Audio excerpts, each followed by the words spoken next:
pork. Ito ay lutong. Magluluto tayo ng lana. Ayan. Tapos, habang pinag-iinitan natin yung baboy, lalagyan natin siya ng konting bagoong lang. Para maging ka naman. Tapos, nagabaan na kapag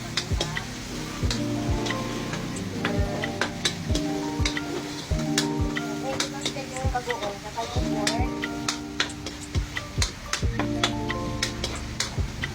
lagyan mo siya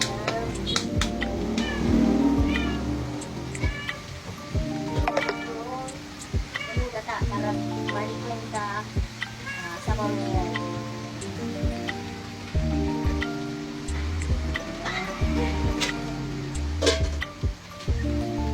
Tapos hindi ko na inaantay na ako yung gata hindi yan kakang gata yung pangalawang gata yan.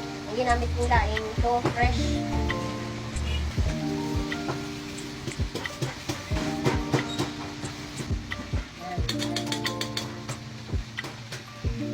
Yan.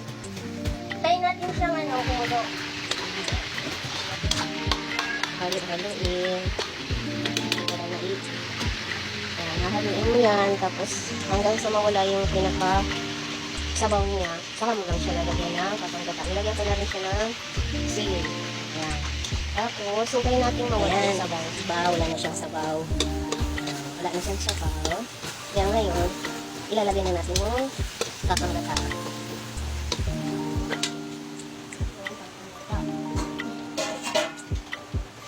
Yung kapanggata. Yung lakas na. Kaya yan, pinapaalis natin yung unang sabaw niya.